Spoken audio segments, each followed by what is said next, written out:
没廢話。來上嘴。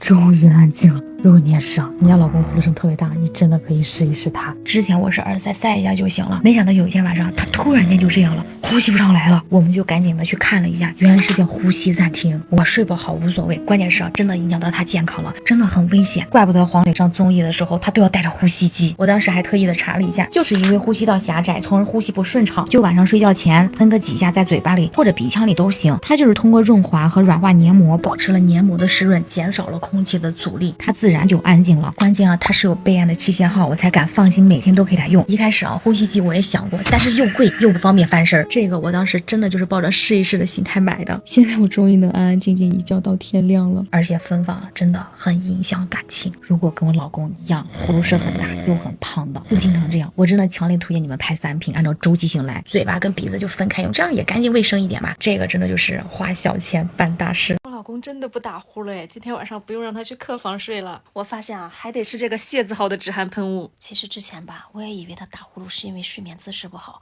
但是他最近經常打着打着突然就停了，真的特別嚇人。我去認真了解了一下，其實這種情況啊，就是呼吸暫停，尤其是我們倆這個歲數啊，還真的不能忽視。我們用的這個止鼾噴霧，它是有備案的正規產品。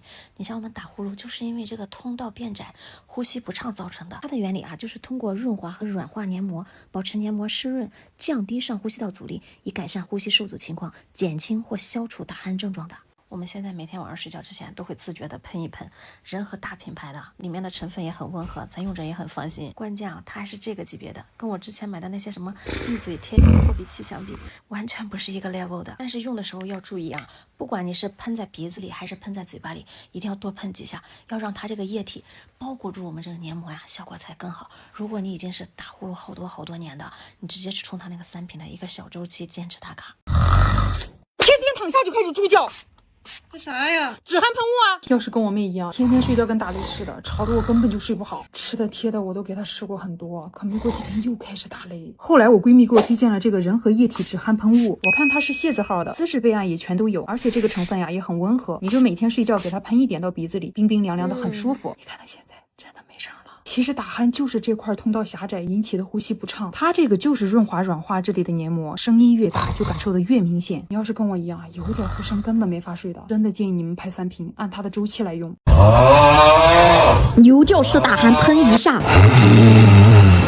斷氣式打鼾趕緊噴2下。本來我想着他每次打呼我就戴個耳塞什麼的忍一忍就算了，但沒想到就有一次他打着打着就像那口氣上不來一樣，我是問了豆包才知道，原來這個叫呼吸暫停，是很可怕的。現在他都是每天主動的去噴這個液體止鼾器，這個還是我那個苑鄴閨蜜推薦給我的。她說打鼾其實就是因為咱們通道狹窄呼吸不暢導致的，它這個就是通過潤滑和軟化來保持濕潤，並且減少空氣的阻力，你看自然就安靜了。我也是看它是仁和大品牌嘛，並且是有各種備案和報告的，用起來就很放心。如果你也是對有聲音很大很吵，尤其是時不時打着打着就沒聲的，千萬別大意，你就按它這個周期來直接去拍個3瓶，別的不說就能睡個踏實覺，真的啥都值了。